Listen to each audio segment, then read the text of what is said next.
Et alors,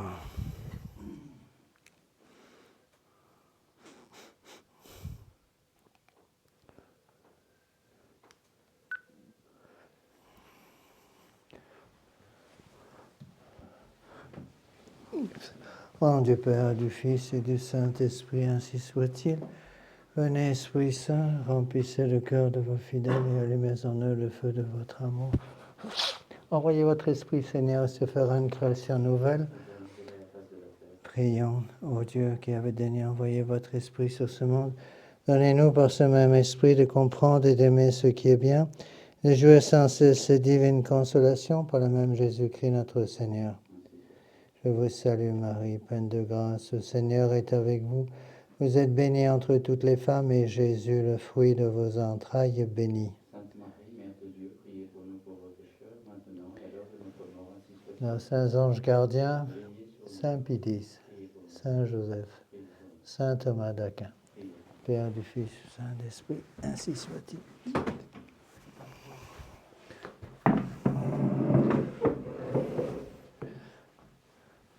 Je vérifie là.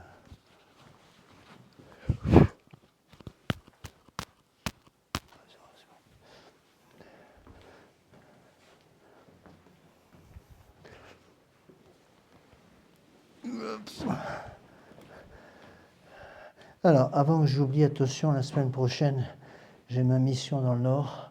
Donc, je m'adresse surtout pour ceux qui m'écoutent sur Internet. Ma mission dans le Nord, donc pas de cours, le mercredi 15 avril. Alors, nous en sommes sur une petite encyclique, enfin moins connue, je dirais, de Léon XIII. Oui, je vais donc toujours la même chose. Donc je vais près de Pont-Audemer, puis à Alençon, puis dans la Manche, puis je vais à Angers, je vais à Nantes et près de Tours. Donc pour cela, il n'y a pas de cours la semaine prochaine. Alors nous en sommes sur une encyclique de Léon XIII. Je voudrais aller assez vite. Je vous ai déjà expliqué pourquoi je vais assez vite avec celle-là, parce que c'est des sujets qu'on a déjà en partie abordés. Donc c'est des textes relativement faciles. Et donc je vais aller beaucoup plus rapidement que ce que j'ai fait avec, par exemple, la grande encyclique sur la liberté. Donc c'est Sapientiae Christianae du 10 janvier 1890 sur les principaux devoirs du chrétien. Et ensuite, il restera une dernière encyclique de Léon XIII. Encore une fois, je ne peux pas tout faire. Donc, Satis Cognitum. Alors là, j'y passerai un bon moment parce que c'est une encyclique assez volumineuse en nombre de pages et aussi une encyclique très importante, facile, que je ne connaissais pas, j'avoue, à ma grande honte. Donc, sur l'unité de l'Église, surtout actuellement, donc, pour expliquer la visibilité de l'Église et répondre à toutes les grandes objections qu'on entend contre l'Église. Donc, on a déjà vu la première partie de cette encyclique sur les principaux devoirs du chrétien. Je vous rappelle ce qu'on a déjà fait ensemble. Il y a des phrases clés de Léon XIII. Rien n'est faible comme la force quand elle ne s'appuie pas sur la religion. La ruine des institutions et des mœurs chrétiennes entraîne nécessairement celle des premières bases de la société humaine. Pourquoi? Parce que dès qu'il y a la ruine des institutions et des mœurs chrétiennes, c'est la ruine du mariage. Ruine des mariages, ça veut dire ruine des familles. Ruine des familles, ça veut dire ruine de l'autorité paternelle, du principe d'autorité, ruine de la maternité, la féminité pour l'épouse, qui refuse d'être une épouse, qui refuse d'être une mère, et donc c'est la destruction des vocations. D'accord ? Le temps, je reprends ce que j'ai déjà vu avec vous la dernière fois. Déjà, le présent siècle a subi de graves et mémorables catastrophes, et il n'est pas démontré qu'il n'y ait pas lieu d'en redouter de semblables. Il parlait en 1890, qu'est-ce qu'il dirait aujourd'hui? Le temps lui-même dans lequel nous vivons nous avertit donc de chercher les remèdes là où ils se trouvent, c'est-à-dire de rétablir dans la vie privée et dans toutes les parties de l'organisme social les principes et les pratiques du christianisme. C'est l'unique moyen de nous délivrer des maux qui nous accablent et de prévenir les dangers dont nous sommes menacés. Donc, il reprend en fait ce qu'il a déjà expliqué dans d'autres encycliques qu'on a déjà vu ensemble, à savoir que soit c'est le règne social de notre Seigneur Jésus-Christ, et si le règne social de notre Seigneur Jésus-Christ n'est pas accepté, c'est le règne social du démon. On n'a pas le choix, c'est l'un ou l'autre. La nature ayant horreur du vil, dès que notre Seigneur Jésus-Christ s'en va, quelqu'un vient prendre la place. D'accord ? C'est pourquoi, bien qu'en d'autres circonstances et toutes les fois que l'occasion s'en est présentée, nous avons déjà traité ces matières, nous estimons utile, dans cette encyclique, d'exposer avec plus de détails dans ces lettres les principaux devoirs du chrétien. Alors, je répète rapidement ce qu'on a déjà vu, les phrases clés. Après avoir opéré le salut du genre humain, Jésus-Christ, commandant à ses apôtres de prêcher l'évangile à toute créature, imposa en même temps à tous les hommes l'obligation d'écouter et de croire ce qui leur serait enseigné. À l'accomplissement de ce devoir est rigoureusement attaché la conquête du salut éternel. Celui qui croira et qui sera baptisé sera sauvé, celui qui ne croira pas sera condamné. Donc il explique bien le lien qui existe entre la foi et la charité.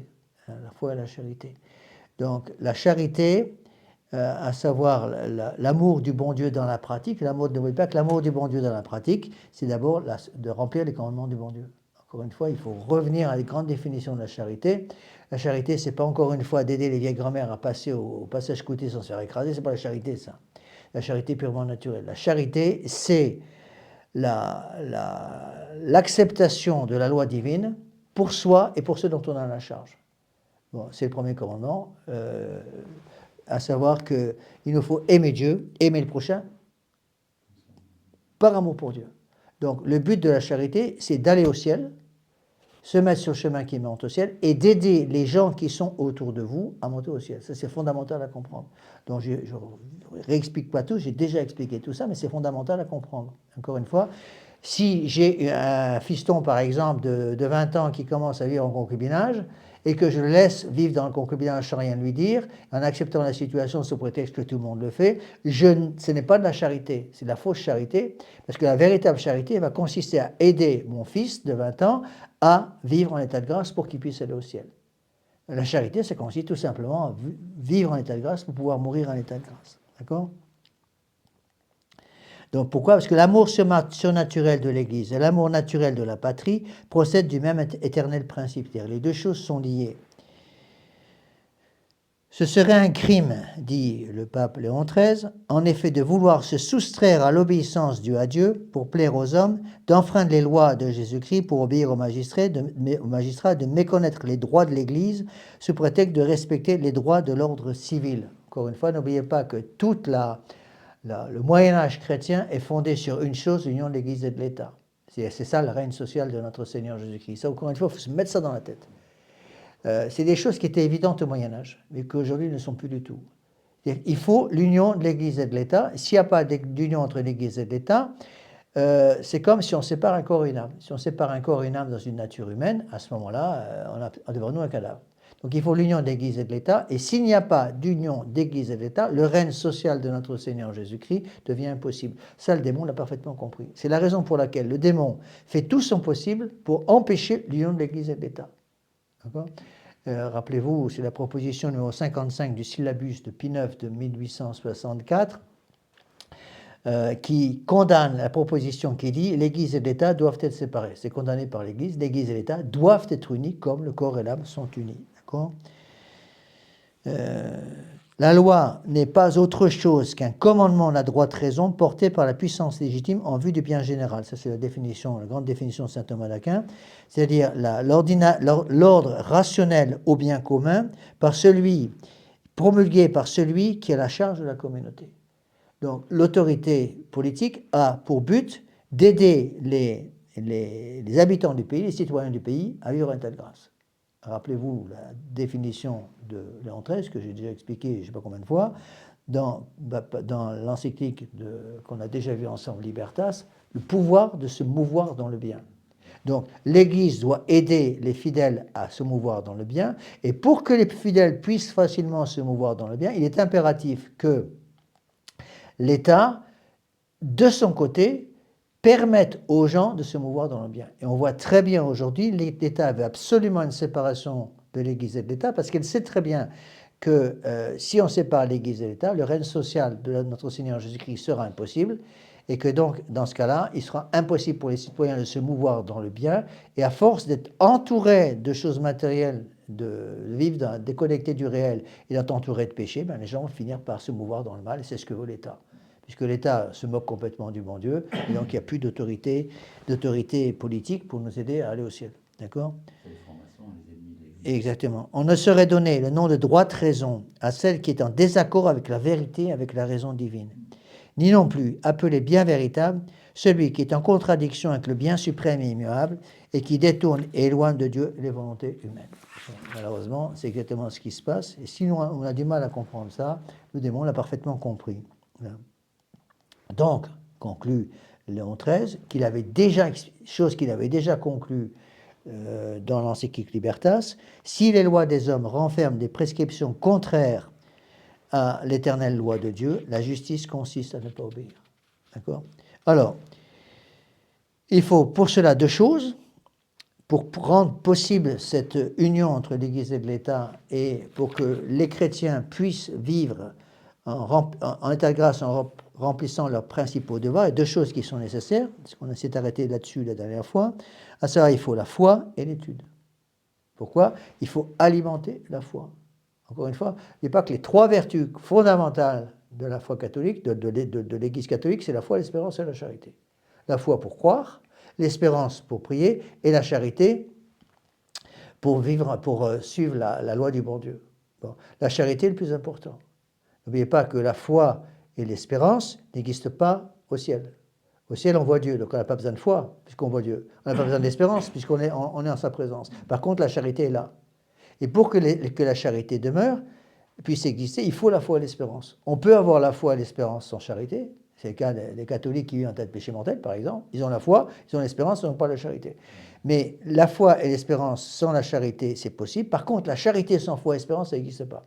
Donc, qu'est-ce que fait le gouvernement ? On voit très bien aujourd'hui détruire la foi, détruire l'espérance, et indirectement, on empêchera la charité d'atterrir, si vous voulez. La charité sera incapable d'arriver dans la nature humaine, dans l'âme des citoyens, parce qu'il n'y a pas la foi ni... Déjà au niveau de l'éducation nationale. Bien sûr. Donc, il faut, pour que cette foi, c'est aussi qu'il faut impérativement comprendre, c'est ce que va dire le pape Léon XIII, pour que cette foi soit possible, il faut alimenter la foi. Alors, l'alimentation de la foi, c'est l'étude. Et voilà ce qu'il dit. On s'en était arrêté à peu près là la dernière fois. Je répète ce dernier paragraphe qu'on avait commencé d'expliquer la dernière fois. En présence de ces iniquités, il est tout d'abord du devoir de chacun de veiller sur soi-même et de prendre tous les moyens pour conserver intacte la foi dans son âme en évitant ce qui la pourrait compromettre et en s'armant contre les fallacieux sophismes des incrédules. Donc, devoir d'avoir la foi et de la conserver. La foi, quand est-ce qu'on la reçoit ? On la reçoit par le baptême. Le baptême donne la foi, l'espérance et la charité. Alors, on ne va pas perdre la foi et l'espérance même avec le péché mortel, sauf si on multiplie les péchés contre la foi. En multipliant les péchés contre la foi, c'est la foi elle-même qui va finir par sauter. Mais ça prend un certain temps. Par contre, la charité, elle saute au premier péché mortel. Elle revient dès qu'on fait une bonne confession ou un acte de contrition parfaite. Afin de mieux sauvegarder encore l'intégrité de cette vertu, nous jugeons très utile et très conforme aux besoins de nos temps que chacun, dans la mesure de ses moyens et de son intelligence, fasse de la doctrine chrétienne une étude approfondie et s'efforce d'arriver à une connaissance aussi parfaite que possible des vérités religieuses accessibles à la raison humaine. Donc, pas de foi possible sans l'alimentation de la foi. L'alimentation de la foi, c'est l'étude. Voilà. Quels sont les livres ? C'est une question qu'on me pose très souvent. Quels sont les livres à étudier ? J'en vois essentiellement 4 pour commencer. Le premier, peut-être le plus important, c'est d'avoir un bon catéchisme. Quand les gens viennent me voir pour demander le baptême ou qui me disent « Monsieur l'abbé, je ne me suis pas confessé depuis 40 ans », bon, comment on cherche à les aider ? D'abord, reprendre le catéchisme. Donc, ayez un bon catéchisme.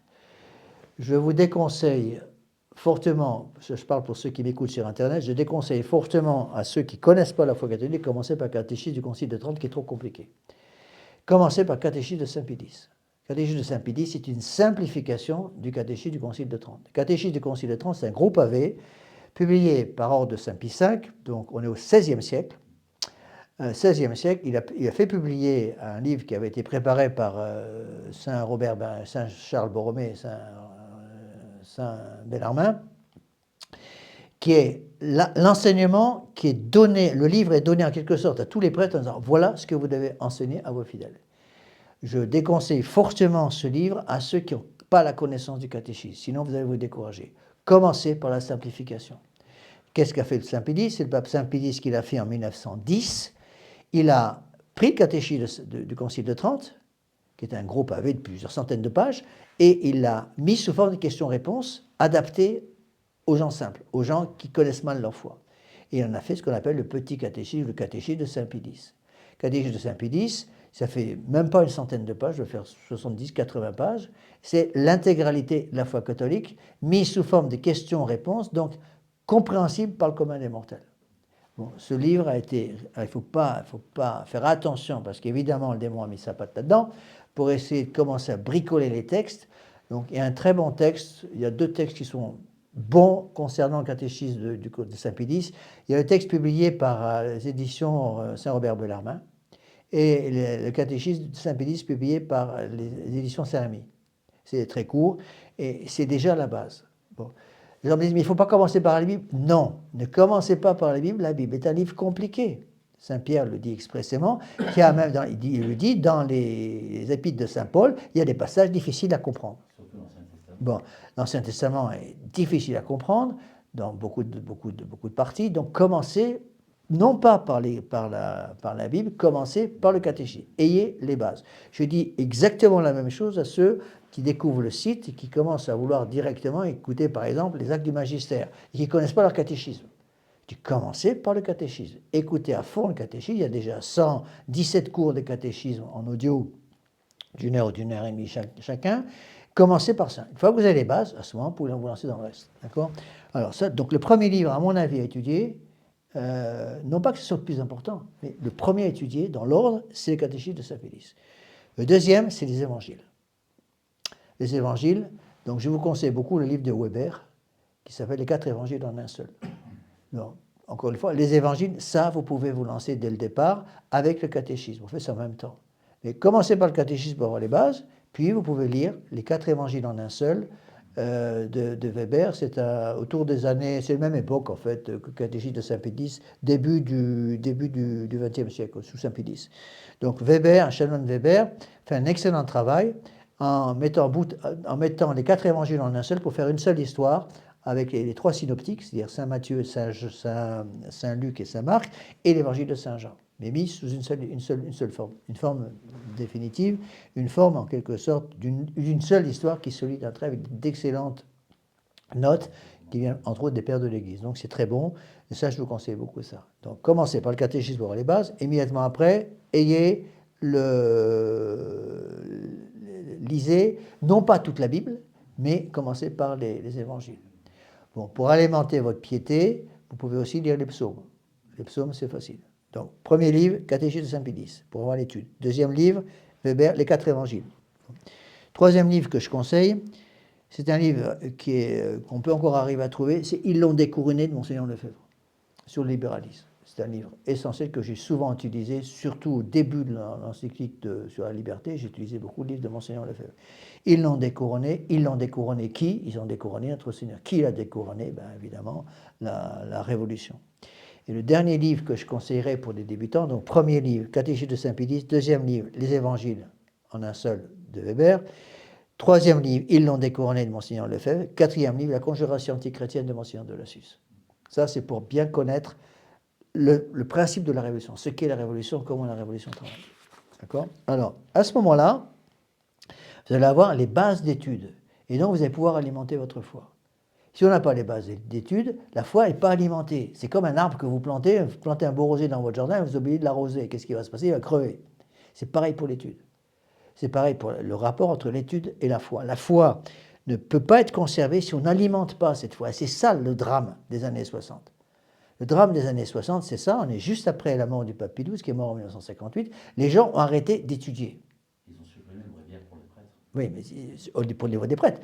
Mais ça, c'est au niveau de la piété et de l'enseignement, le commentaire des pères de l'Église sur les évangiles du jour. Mais au niveau des fidèles, les gens ont arrêté d'étudier. Ils ne connaissaient plus leur catéchisme. Ne connaissant plus leur catéchisme, c'est la foi qui a sauté. Donc, il faut l'étude qui alimente la foi doit être greffée avec la charité, et à ce moment-là, on peut avoir, je veux dire, la foi greffée avec l'espérance, pardon, l'espérance pour désirer les choses qu'il faut. Rappelez-vous, on retrouve là les quatre parties du catéchisme. Hein. La question des 4 grandes parties du catéchisme, tout ce qu'il faut croire, le credo, tout ce qu'il faut faire, les commandements, tout ce qu'il faut désirer, le Notre Père, et les moyens de tout mettre en pratique, les sacrements. Donc il faut l'étude pour alimenter la foi. À la fois, sur la foi, on greffe l'espérance, parce que ça ne sert à rien de savoir qu'il faut aller au ciel si on n'a pas l'espérance d'y aller. Donc, avec ça, il faut rajouter la charité, c'est-à-dire l'état de grâce. Encore une fois, la charité consiste à aimer Dieu et prouver qu'on aime Dieu en suivant ses commandements. Donc, quelqu'un qui ne suit pas les commandements, qui se moque des commandements, n'a pas la charité. D'accord ? Pas de charité, pas de salut. D'accord ? Dans le processus révolutionnaire qu'il y a eu dans l'Église, ils ont fait passer la pastorale avant la doctrine. Oui. Donc la charité avant la foi et l'espérance. Et c'est même pas la charité qu'ils ont fait passer avant l'espérance. La charité, du coup, est stérile. C'est pas ça, c'est qu'ils ont fait passer une fausse charité. En fait, ce qu'ils ont fait, c'est remplacer la charité surnaturelle, la vertu théologale de charité, par la vertu naturelle de charité. Bon. Je donne un exemple, l'exemple que je donne tout le temps, parce que ça aide les gens à comprendre. J'ai déjà donné plusieurs fois. Imaginez moi, je me rappelle quand j'étais aux États-Unis, à Seattle, il y avait eu un gros incendie dans l'État de Washington, sur la côte Pacifique, et il y a un pompier qui est mort dans l'incendie en essayant de sauver une vieille dame il a sauvé la vieille dame, et lui, il est resté dans les flammes. Il a eu droit pratiquement à un enterrement national, le gars. Et tous mes fidèles de dire « Ah, il est au ciel, il est au ciel ». Mais attendez, ça ne veut rien dire du tout. Il a fait un acte de charité naturelle qui correspond à son devoir d'État. Les pompiers, c'est son boulot. Il est payé pour ça. Bon. Mais imaginez que le pompier qui meurt dans l'incendie vivait tranquillement avec la femme du voisin. S'il n'a pas eu le temps de regretter son péché, il meurt en état de péché mortel. Il peut avoir grillé dans un incendie avec la meilleure bonne volonté naturelle du monde. Il n'a pas la vertu de charité. Donc, encore une fois, c'est pas... vous voyez, les gens mélangent tout. Sauver une vieille dame qui est en train de brûler dans un incendie, charité naturelle. Vivre en état de tiens, s'il vous plaît, allez mettre ça sur la table de la cuisine. Excusez-moi, j'ai oublié d'enlever la table de la cuisine. Merci. Et justement, ça me faisait penser à cette phrase du livre d'Osée, 4e chapitre, 6e verset, qui dit « Mon peuple périt par faute de connaissance. Vous avez rejeté la connaissance, je vous rejetterai, et vous ne serez plus mes prêtres. Ben oui. Vous avez oublié la loi de votre Dieu, moi aussi à mon tour, j'oublierai vos enfants. » Ben exactement. C'est ce qui se passe en Occident dans la Ce qu'il faut bien comprendre, c'est l'importance de retrouver la vertu théologale de charité. Les gens mélangent tout et pensent que la vertu naturelle de charité remplace la vertu théologale de charité. La vertu naturelle de charité ne sert à rien pour le ciel.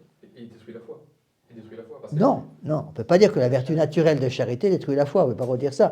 La vertu naturelle de charité est complètement différente de la foi. Vous pouvez avoir la vertu naturelle de charité, ça ne va pas détruire votre foi. Ça peut se discuter parce que si jamais vous êtes dans une vertu naturelle de charité, entre guillemets... Non, mais attention, il ne faut pas tout mélanger. Si vous n'avez que la vertu naturelle de charité, vous n'avez pas la foi. Mais vous pouvez avoir la vertu naturelle. Il est faux de dire que la vertu naturelle de charité détruit la foi, c'est deux choses complètement différentes. Vous pouvez avoir, ce qu'il faut dire, c'est que la vertu naturelle de charité n'a rien à voir avec la foi. Si vous n'avez pas la vertu théologale de foi, qui fait que je crois fermement à toutes les vérités qui me sont révélées par Dieu, parce qu'étant Dieu, il ne peut ni se tromper ni nous tromper, je n'ai pas à ce moment-là la base de la charité. Donc il faut la vertu théologale de foi, on rajoute à soi la vertu théologale d'espérance, par laquelle j'espère avec une ferme confiance que Dieu me donnera les grâces dont j'ai besoin pour sauver mon âme. Et à ce moment-là, si j'ai la foi et l'espérance, j'ai les bases pour construire la vertu théologale de charité. Et ne pas dire, ça c'est faux, que la vertu naturelle de charité est incompatible avec la foi. Non, c'est deux choses complètement différentes. C'est dangereux parce que si vous commencez par la vertu naturelle, entre guillemets, de charité, et que les gens font de l'humanitarisme, l'humanitarisme va amener à un relativisme moral. Mais ça, c'est l'exemple que j'ai donné, exactement. C'est exactement ce que j'ai donné comme exemple actuellement, où les missionnaires modernes vont dans les pays mission pour apprendre aux gens à creuser un puits. Bon, très bien, ça c'est de la vertu naturelle de charité. Mais ça sert à quoi d'aider les gens à creuser les puits si on ne leur apprend pas qu'ils ont une âme à sauver? D'accord? Et c'est ça le problème. Donc, c'est ce que j'ai expliqué dans d'autres... Mais voilà, pour résumer toutes les hérésies de Vatican II, on peut dire Vatican II, l'hérésie de Vatican II, c'est le remplacement de la vertu théologale de charité par la vertu naturelle de charité. La nature prend la place de la surnature.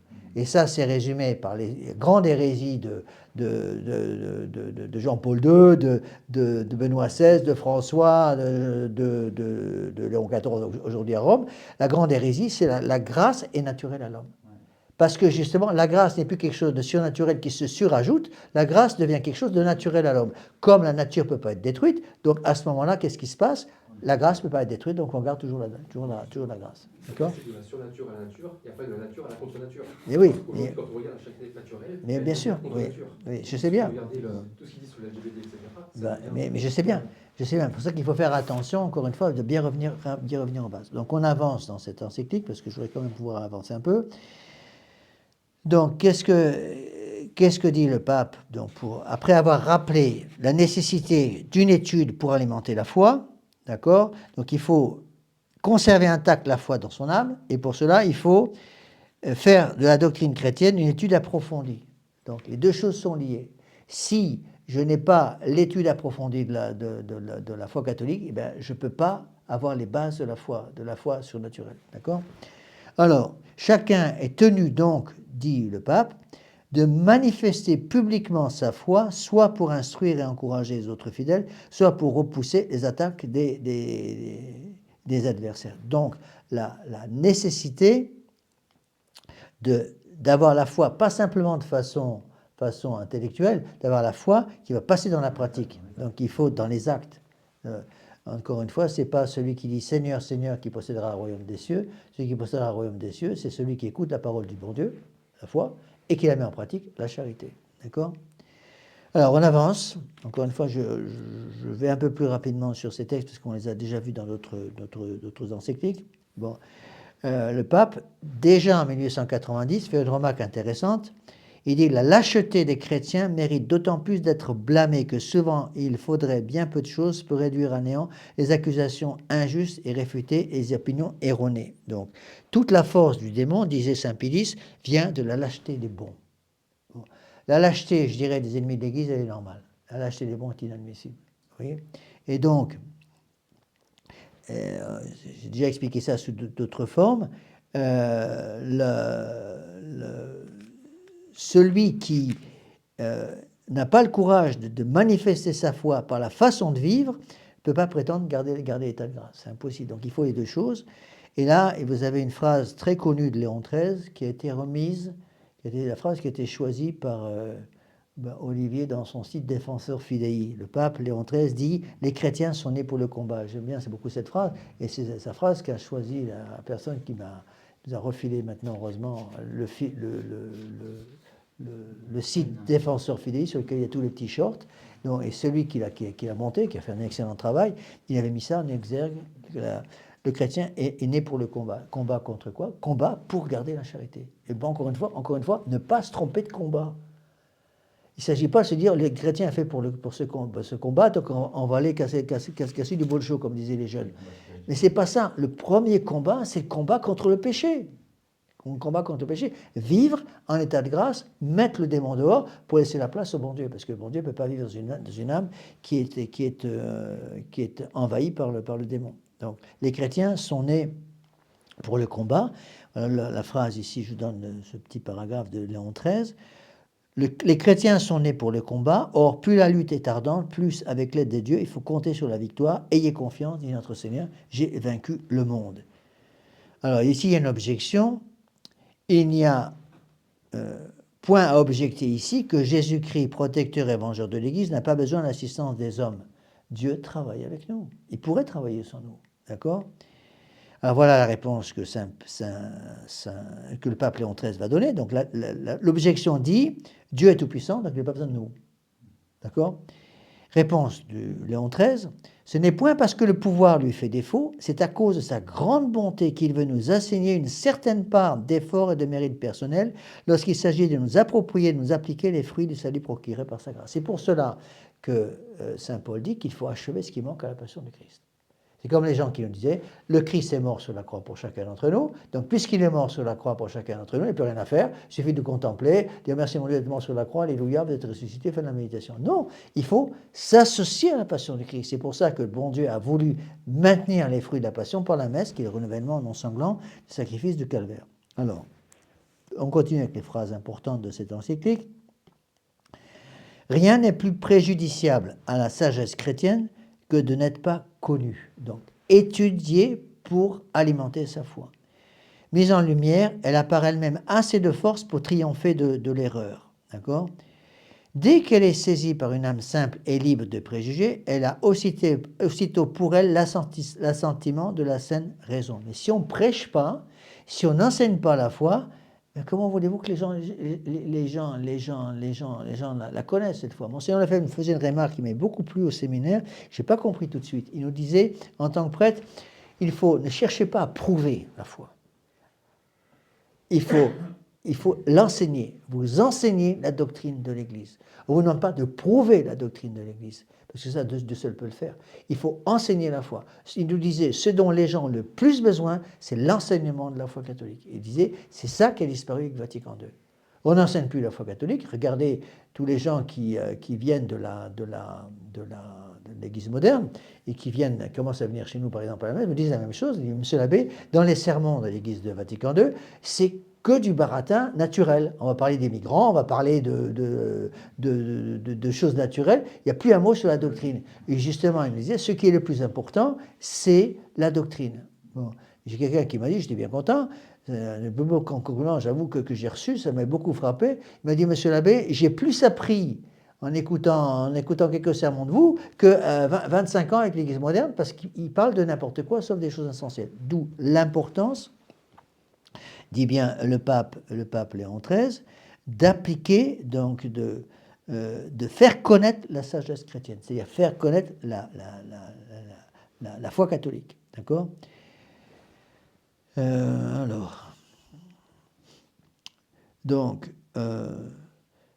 La foi comme vertu est un don précieux de la grâce et de la bonté divine. Toutefois, les objets auxquels la foi doit s'appliquer ne peuvent guère être connus que par la prédication. D'où l'importance de la prédication. D'accord ? Enseigner la foi catholique. Mais enseigner la foi catholique est des mots que les gens peuvent comprendre. Ça, c'est aussi un problème. C'était un énorme problème pour certaines personnes, surtout juste après la Révolution. Pendant très longtemps, justement, il y avait cette distinction. C'est une des raisons, il faut bien avouer ce qui est, une des raisons, sans doute, qui a provoqué la Révolution, qui a permis la Révolution de 1789, c'est qu'il y avait une distinction énorme entre le haut clergé et le bas clergé. Le haut clergé, c'est pour ça qu'il y a eu beaucoup de défections dans le haut clergé, parmi les évêques de la Révolution, qui ont abandonné la foi, et le bas clergé, c'est-à-dire les prêtres de paroisse, qui, eux, étaient en contact avec le peuple et savaient parler au peuple. Vous voyez ? Et ça, c'est absolument fondamental. Et c'est tout le travail qui a été fait, notamment par Saint-Louis-Marie Grillon de Montfort, qui a permis, par exemple, la guerre de Vendée, la résistance de la guerre de Vendée. C'est tout le travail qui a été fait, d'autres exemples qu'on peut donner, c'est tout le travail qui a été fait par le père Vergoin, qui n'est pas connu en France, qui, autour des années 1910, avait préparé des jeunes à manifester leur foi par leur façon de vivre, et ça a permis la révolte des Cristeros de 1925 à 1929, et tous les premiers martyrs de la guerre des Cristeros, c'était tous des gens qui avaient été formés par le père Vergoint, qui était un Français d'origine hollandaise, mais qui vivait à Guadalajara, au Mexique. D'accord ? Pour la France, c'est possible aussi que le haut clergé était proche de la noblesse, et que comme la noblesse était décadente, attention, il ne faut pas dire, encore une fois, il ne faut pas dire ça. Il ne faut pas dire la noblesse est décadente. C'est pas pareil. Il faut faire attention de ne pas faire des généralités comme ça. C'est vachement dangereux. Une partie de la noblesse était décadente, et une des raisons de la Révolution, c'est que la noblesse, une grande partie de la noblesse ne remplissait plus ses devoirs. Ils sont battus pour avoir gardé leurs droits. Ils ont complètement oublié leurs devoirs, et ils ont oublié que les devoirs de la noblesse permettent les droits. Vous supprimez les devoirs, si la noblesse ne remplit plus ses devoirs, il n'y a plus de droits. Peut-être que le haut clergé, du coup, n'a pas été assez exigeant sur l'aspect doctrinal avec il y a eu toute une série, il y avait déjà beaucoup le travail de la franc-maçonnerie. Pardon ? C'est la franc-maçonnerie qui a beaucoup travaillé sur le haut clergé, malheureusement, et beaucoup de membres du haut clergé étaient fricotés avec la franc-maçonnerie. Ça fait un dégât énorme. Donc on avance. Les philosophes de l'époque. Donc que chacun, donc, dit le pape Léon XIII, donc il faut donner une puissance souveraine à l'Église universelle et maître de la foi et des mœurs. Donc maître de la foi et des mœurs, les mœurs c'est quoi? C'est la charité. La foi alimente les mœurs. J'ai la foi, mais il faut les mœurs qui suivent. Les mœurs qui suivent, c'est quoi? C'est la pratique des commandements. La pratique des commandements, c'est quoi? C'est la charité. La charité, c'est quoi? La charité, c'est la pratique des commandements. Encore une fois, si je n'ai pas la charité, c'est pour ça que Saint Paul, dans la première aux Corinthiens, chapitre 13, dit, si je n'ai pas la charité, je suis comme une cymbale qui retentit, mais il parle de la charité surnaturelle. Alors les gens, dans l'Église moderne, quand ils analysent ce texte, ils interprètent complètement de travers. Vous voyez, Saint Paul, il demande à ce qu'on a s'occuper des migrants. Mais ce n'est pas ça qu'il dit. Il ne dit pas ça du tout. Il dit qu'il faut la charité, c'est-à-dire la vertu théologale de charité, ça veut dire l'état de grâce. Si je n'ai pas la charité, je suis une cymbale qui retentit. Si je n'ai pas l'état de grâce en moi, ben tout ce que je fais, ça ne vaut rien. Et il va très loin, parce qu'il va dire, même si je donne ma vie pour sauver les autres, si je n'ai pas la charité, si je ne suis pas en état de grâce, je ne suis rien. Vous voyez ? Et c'est ça qu'il faut bien comprendre, qui explique les catastrophes en matière politique en France. Parce que justement, tous les politiciens qui se prétendent catholiques n'ont pas compris qu'il fallait d'abord commencer par vivre en état de grâce. Et ça n'a pas été le cas. Et donc la plupart des politiciens catholiques, à commencer par De Gaulle, ne sont pas préoccupés de ces choses-là. C'est pour ça que De Gaulle, la première chose qu'il a faite en 1958, c'est de sortir le nom de Dieu de la Constitution. C'est très grave. Sortir Dieu de la Constitution. Pour bien montrer, il l'a fait de façon sciemment, pour bien montrer qu'il ne voulait pas le règne social de notre Seigneur Jésus-Christ. Et c'est pour ça qu'il est allé jusqu'à interdire aux prêtres, même aux prêtres qui étaient en Algérie, en Afrique du Nord, ou dans un pays d'Afrique, au moment où il y avait une société coloniale sous l'influence de la France extraordinaire, il a interdit les conversions des musulmans, qu'on cherche à convertir les musulmans parce qu'il fallait respecter l'islam. Et le Charles de Foucault avait fait la prophétie, si vous ne cherchez pas à les convertir, ils vont vous envahir. C'est exactement ce qui s'est passé. Et en fait, c'est un châtiment du bon Dieu, parce qu'on ne s'est pas préoccupé justement de mettre la charité dans les âmes. Même quand ils sont chrétiens, parce que la guerre avec les Anglais pendant la guerre de 100 ans, ils étaient catholiques. Oui. Mais aider les migrants, c'est contre le devoir d'État. Mais oui, justement. Donc encore une fois, il faut bien comprendre toutes ces choses-là. Donc que chacun donc se souvienne qu'il peut et qu'il doit répandre la foi catholique par l'autorité de l'exemple. D'accord ? L'exemple, c'est la charité pour maintenir la foi catholique. Pas de charité, pas de foi catholique. D'accord ? Alors j'avance dans cette encyclique de Léon XIII. Cet organisme et cette constitution de la société chrétienne, donc basée sur le règne social de notre Seigneur Jésus-Christ, ne peuvent souffrir aucun changement. Il n'est permis à aucun de ses membres d'agir à son gré, de choisir la manière qui lui plaît le mieux de combattre. Il faut combattre tel que l'Église catholique a toujours combattu. Il faut enseigner tel que l'Église catholique a toujours combattu. Et ça, encore une fois, c'est incompréhensible pour les gens de l'Église moderne, parce qu'ils veulent adapter constamment la foi à l'époque dans laquelle on vit. Et ce n'est pas à nous d'adapter la foi à l'époque dans laquelle on vit, c'est à l'époque dans laquelle on vit de s'adapter à la foi. Ce n'est pas pareil. D'accord ?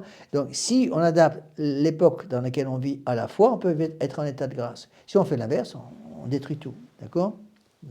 Donc, il faut, par la foi et l'espérance et la charité, il va falloir l'art de connaître le vrai par l'usage de notre intelligence, mais le pape Léon XIII fait la remarque, attention, l'art de connaître le vrai, c'est-à-dire la connaissance, est plein de difficultés, à cause des tentations, justement, et de l'influence des passions. Si on n'avait pas le péché originel, ça serait facile.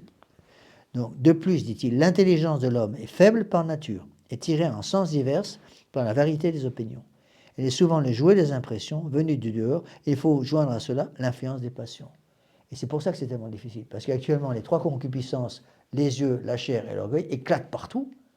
Et ce qu'ils ont fait, ce qu'ils font, on le voit très bien dans le gouvernement français actuel, c'est couvrir les âmes de choses matérielles, les déconnecter du réel par le virtuel, la civilisation virtuelle, pour qu'il n'y ait plus de place dans ces âmes, dans ces âmes pour mettre le bon Dieu. Et c'est la grosse difficulté qu'on a. C'est que quand les gens viennent nous voir, quand ils acceptent de venir nous voir, ce qui n'est pas évident pour qu'ils viennent jusqu'ici, ou à voir d'autres prêtres de la tradition, il faut commencer par vider l'âme. L'âme est remplie de choses matérielles, donc il n'y a plus de place pour bon Dieu. Première chose à faire, c'est vider les âmes. Et c'est pour ça que c'est très difficile. Pourquoi? Parce que c'est passé dans les mœurs. Essayer de sortir un jeune de 20 ans des jeux vidéo, c'est presque un miracle. Je ne dis pas qu'on n'y arrive pas, mais c'est très très difficile. Il faut une retraite, et encore même avec les retraites, on a mal fou à aller sortir des jeux vidéo. Vous voyez? Pourquoi? Parce que il faut arriver à les sortir du virtuel. C'est ce que cherche à faire le gouvernement, nous déconnecter du réel. Le réel, c'est quoi? Le réel, c'est qu'on est fait pour aller au ciel. Le réel, c'est qu'on a une âme à sauver. Le réel, c'est que le jour de notre mort, on va avoir séparation entre le corps et l'âme. Le réel, c'est que si je meurs en état de péché mortel, c'est l'enfer. Ça, c'est le réel. Et donc, le gouvernement ne veut pas que les jeunes, surtout les jeunes, pensent à ces choses-là. Donc, il faut les manipuler pour qu'ils soient complètement déconnectés du réel. Et ça, ils utilisent les écrans pour ça. C'est pas pour rien que maintenant, ils obligent les gamins de 3 ans, qui ont encore énormément besoin de leur mère, à aller en école. On coupe les gamins de 3 ans, des enfants, des bébés encore littéralement, de l'influence de leur mère, parce qu'ils savent très bien que pour en faire des bons républicains, il faut d'abord détruire l'influence catholique, et l'influence catholique, elle vient par la mère. D'accord? En plus, avec les cours d'éducation sexuelle dans les classes, Alors là, il va citer, le pape Léon XIII va citer une phrase de saint Thomas d'Aquin. D'accord? L'objet formel de la foi, la vérité première. Ça, rappelez-vous ce que j'ai expliqué je ne sais pas combien de fois, justement en suivant saint Thomas d'Aquin. L'objet de la foi, c'est l'objet de l'intelligence, c'est la vérité. L'objet formel de la foi, la vérité première. Donc pour pouvoir utiliser notre foi pour atteindre la vérité première, qu'est-ce qu'il faut? Il faut aussi l'usage de l'intelligence. Et on retrouve ce que je viens de vous expliquer, c'est-à-dire que le gouvernement fait tout pour empêcher, surtout les enfants, d'avoir l'usage de leur intelligence. Et donc, on les nourrit de nourriture non substantielle pour qu'ils deviennent incapables d'utiliser leur intelligence. Donc, on les couvre de choses matérielles, on les couvre de portables, on les couvre d'écrans pour les déconnecter du réel, pour qu'ils ne sachent plus utiliser leur intelligence. Et deviennent même incapables d'utiliser leur intelligence pour atteindre le vrai. Étant incapables d'atteindre le vrai, évidemment, eh bien, ils ne peuvent pas avoir la foi, parce que la foi, c'est le vrai. Donc on a besoin de l'intelligence pour travailler sur la foi, pour que la foi travaille sur nous. Donc n'oubliez pas que la foi va travailler directement avec l'intelligence. Si l'intelligence n'est pas là, la foi, rien pour atterrir. Donc c'est ce que fait le gouvernement, faire des gens bêtes comme leurs pieds, pour qu'il n'y ait plus d'usage de l'intelligence, et donc que la foi catholique n'ait plus rien pour atterrir. C'est comme un hélicoptère, c'est l'exemple que nous donnait Monseigneur Williamson au séminaire. Un hélicoptère qui voudrait atterrir, il ne peut pas atterrir. Il y a un type qui est au pied des arbres, qui a besoin de secours, mais il ne peut pas atterrir parce qu'il n'y a pas de clairière où il puisse atterrir. Alors, il peut tourner autour, il sait où est le bonhomme, mais il ne peut pas atterrir parce qu'il faut un espace minimal pour qu'il puisse atterrir et venir chercher le gars qui a besoin d'aide. D'accord? Donc voilà, je reprends cette phrase. La phrase de saint Thomas d'Aquin, l'objet formel de la foi est la vérité première, c'est cité par Léon XIII, en tant qu'elle est manifestée dans les Saintes Écritures, dans la doctrine de l'Église, qui procède de la vérité première. Et suit de là que quiconque n'adhère pas comme à une règle infaillible et divine à la doctrine de l'Église, qui procède de la vérité première manifestée dans les Saintes Écritures, n'a pas la foi habituelle. Donc, je répète, quiconque n'adhère pas à la règle infaillible et divine à la doctrine de l'Église n'a pas la foi. Donc, on ne peut pas avoir la foi sans accepter de se soumettre à l'enseignement traditionnel de l'Église. D'accord? Donc, qu'est-ce que fait le démon? Le démon va travailler pour nous empêcher de nous soumettre à l'Église, à l'enseignement traditionnel de l'Église, pour détruire les fondements de la foi catholique. D'accord? Donc, cette unité dans l'Église ne saurait être sauvegardée qu'à la condition que les questions qui surgissent sur la foi soient résolues par celui qui préside à l'Église tout entière, d'où le rôle du pape. C'est pour ça que c'est tellement difficile actuellement, parce qu'on n'a plus de pape, on n'a plus d'autorité légitime, on est orphelin d'autorité. Évidemment, étant orphelin d'autorité, chacun tire la couverture à lui. Alors là, il y a une phrase très importante qui est très connue du pape Léon XIII. Donc il y a certaines phrases comme ça qui sont des phrases clés. Je vous en ai déjà cité une ou deux. Voilà, c'est un paragraphe fondamental. Lorsqu'on trace les limites de l'obéissance due au pasteur des âmes, il parle des évêques là, et surtout au pontife romain, le pape, il ne faut pas penser qu'elle renferme seulement des dogmes auxquels l'intelligence doit adhérer et dont le rejet opiniâtre constitue le crime d'hérésie. L'hérésie, c'est refuser un dogme en tant que tel. D'accord ? Il ne suffirait même pas de donner une sincère et ferme assentiment aux doctrines qui, sans avoir jamais été définies par aucun jugement solennel de l'Église, sont cependant proposées à notre foi par son magistère ordinaire et universel comme étant divinement révélées et qui, d'après le Concile du Vatican, doivent être crues de foi catholique et divine. Ici, le pape fait clairement allusion à l'objet de l'infaillibilité pontificale. Donc, il explique que le pape est infaillible non seulement dans son magistère extraordinaire, mais aussi dans son magistère ordinaire universel. Et ça, c'est un point clé, parce que c'est nié, entre autres, par la Fraternité Saint-Pédis, qui prétend que le pape n'est infaillible que dans son magistère extraordinaire, et pour eux, extraordinaire, ça veut dire ex cathedra. Or, c'est faux, parce que le pape est aussi infaillible dans son magistère ordinaire. Il n'y a pas besoin que ce soit le magistère extraordinaire. Donc, en fait, le pape, ici, met bien les choses au clair, que le magistère ordinaire et le magistère extraordinaire, c'est un simple degré de solennité, si vous voulez. Mais c'est la même doctrine.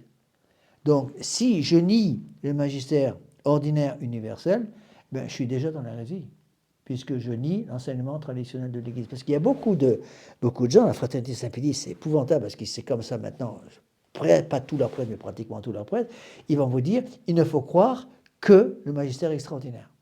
Donc, le pape n'est infaillible que lorsqu'il parle de façon extraordinaire en définissant, par exemple, un dogme de foi. C'est très pratique parce que ça arrive tous les 150 ans. Et donc, en gros, la Fraternité Saint-Pédis, au moins beaucoup de leurs prêtres, vont dire le pape n'est infaillible qu'une fois tous les 150 ans, quand il définit une vérité de foi. Par exemple, lorsque le pape Pie XII a déclaré l'Assomption de la Très Sainte Vierge Marie en 1950, ou le pape Pie IX a déclaré l'Immaculée Conception en 1858. Et la Fraternité Saint-Pédis enseigne ça maintenant fidèle. Dans ces cas-là, c'est infaillible.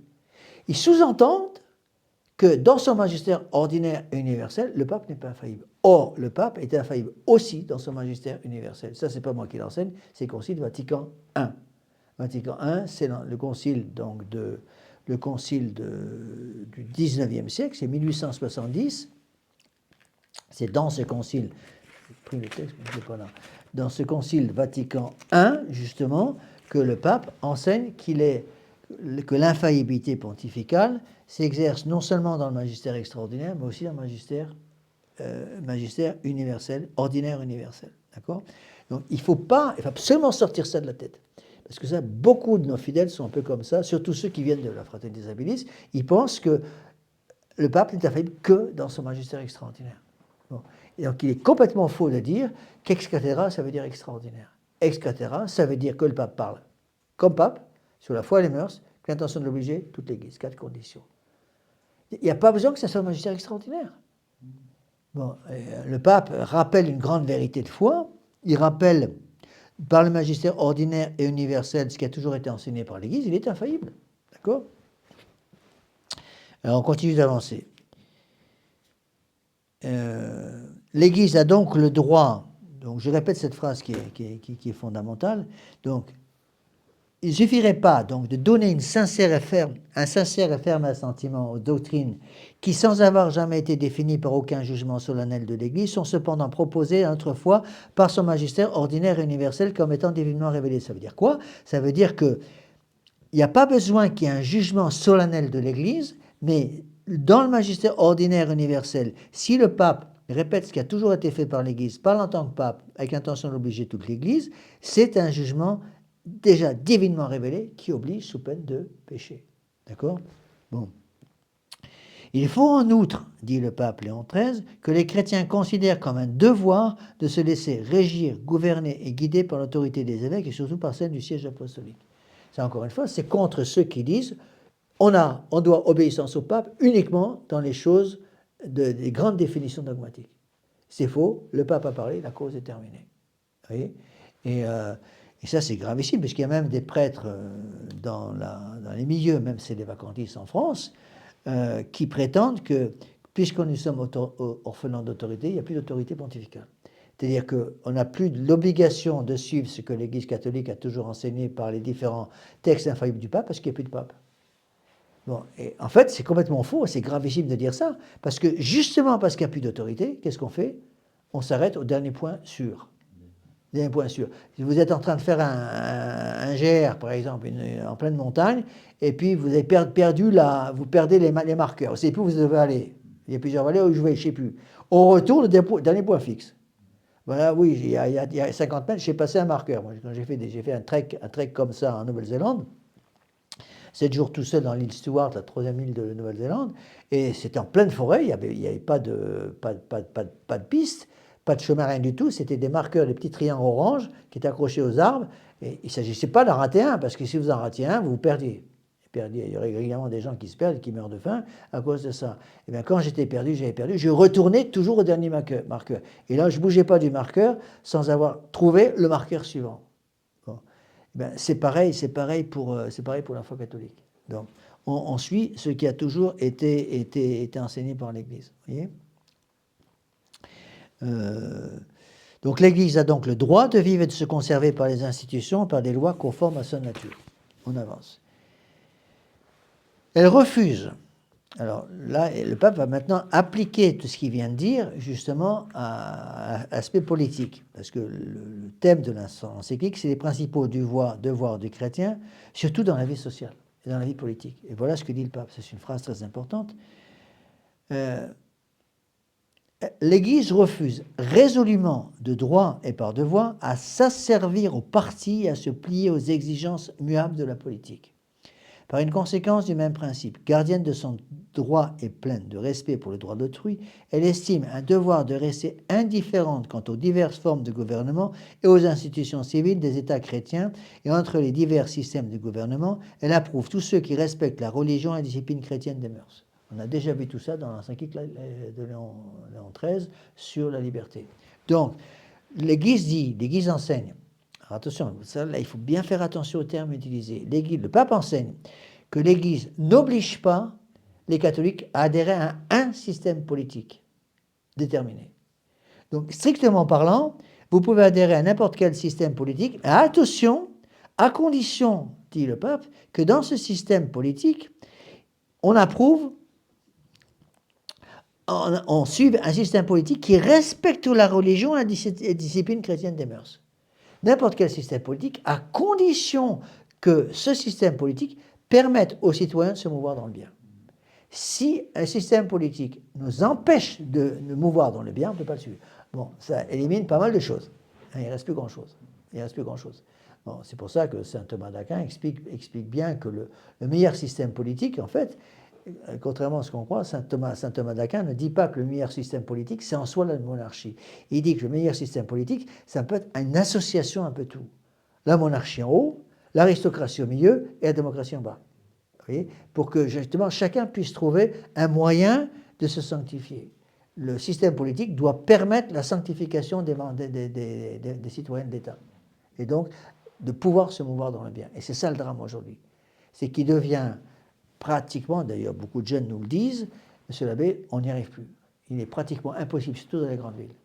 Il est pratiquement impossible dans les universités, les gens me le disent, quand ils sont en études universitaires, qui viennent faire leur retraite, ils nous disent, monsieur l'abbé, la société universitaire est tellement corrompue qu'il n'est plus possible de vivre en état de grâce. Et comme il n'est plus possible de vivre en état de grâce, eh bien, la charité se perd. Et donc, si on a un système politique qui empêche les membres de les citoyens du pays de vivre en état de grâce, ça veut dire que les gens se donnent. Donc, est-ce qu'on a le droit? Les gens me posent très souvent cette question, j'ai déjà expliqué ça plusieurs fois avant, mais je reviens parce que c'est le texte de Léon XIII. Si quelqu'un me dit, bon, monsieur l'abbé, est-ce que je suis obligé de changer de métier? Je pose toujours la même question, est-ce que vous êtes capable de vivre en état de grâce habituellement dans le métier qui est le vôtre actuellement? Et monsieur l'abbé, c'est impossible. Impossible, ou des gens qui me disent, monsieur l'abbé, je suis en université, je suis telle étude, ça marche bien, mais je sais très bien que je ne peux pas vivre en état de grâce dans cette université à cause de l'ambiance générale. Moi, j'avoue, j'en suis pas fier, mais c'est comme ça, c'est la raison pour laquelle j'ai quitté la médecine. La raison pour laquelle j'ai quitté la médecine, parce que j'étais en fac de médecine à Marseille, tous mes copains, tous, sans aucune exception, vivaient en concubinage, tous. Et je me suis dit, mais tu n'es pas plus malin que les autres. Si tu restes dans un milieu pareil, tu vas faire pareil. Donc, je suis parti en courant. Je suis rentré au séminaire. Bon, heureusement. Mais en soi, si quelqu'un me dit, Monsieur l'abbé, j'ai un métier qui me barbe, j'ai un métier que j'aime pas, mais j'arrive à rester en état de grâce dans ce métier, à ce moment-là, on peut le garder. Mais quelqu'un n'a pas le droit de garder un métier quand il sait qu'il ne peut pas y vivre en état de grâce. Ben, c'est l'exemple que je donne toujours de l'avocat à New York qui avait fait la retraite, qui me dit, Monsieur l'abbé, dans les cours de justice, tout le monde ment. Et si je ne mens pas, je perds tous mes procès. Alors je fais quoi? Vous quittez. Il a quitté et il s'est relancé dans d'autres études en divisant son salaire par 10. Voilà. Et c'est de l'héroïsme. Hein. Et il est devenu comptable, expert comptable. Bon. Par rapport à saint Thomas d'Aquin tout à l'heure, ce que vous disiez, il avait repris d'Aristote en fait, qui évoquait 3 types de gouvernement en fonction des ordres de grandeur. La monarchie, l'aristocratie, la démocratie, en fait, c'est ça. En fait, alors Aristote, il avait nommé les dimensions, on va dire, saines et malsaines de chaque ordre de grandeur. Donc il y avait la démocratie et la politeia en bas.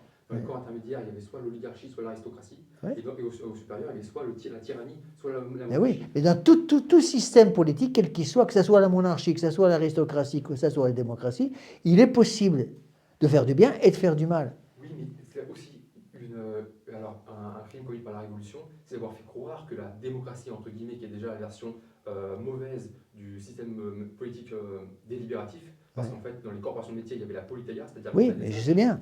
Et en fait, quand on met la démocratie, entre guillemets, la populacocratie en haut, vu que plus on est haut, plus on doit verticaliser les décisions, moins on peut se concerter. Donc en fait, faire croire aux gens qu'on peut diriger un pays à 60 millions d'électeurs, c'est pas possible. Mais oui, mais c'est pour ça.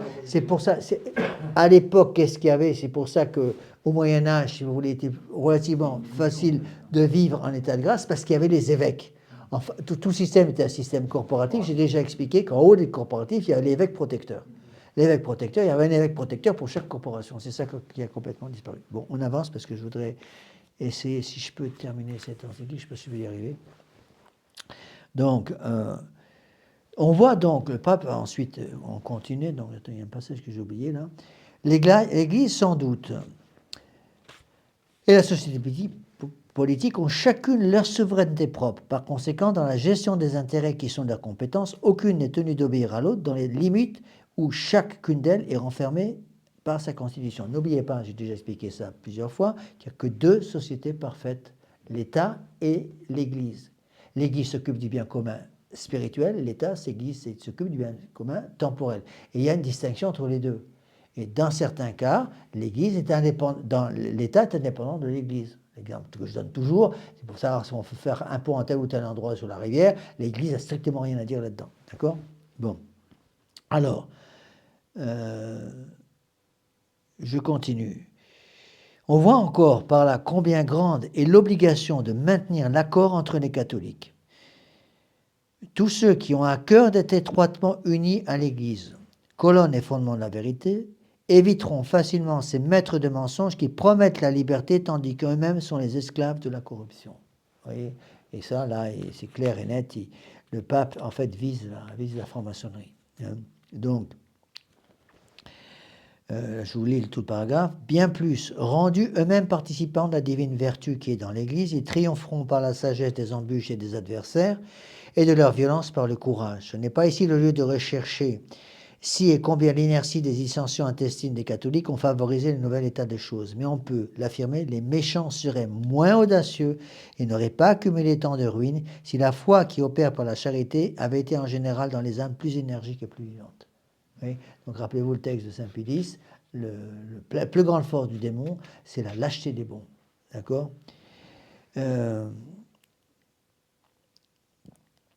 Et s'il n'y avait pas eu, donc je répète, on peut l'affirmer, les méchants seraient moins audacieux et n'auraient pas accumulé tant de ruines si la foi qui opère par la charité avait été en général dans les âmes plus énergiques et plus vivantes, et s'il n'y avait pas eu un relâchement aussi universel dans la discipline des mœurs divinement établie par le christianisme. Donc, faire vivre les gens en état de péché mortel, première étape pour la révolution.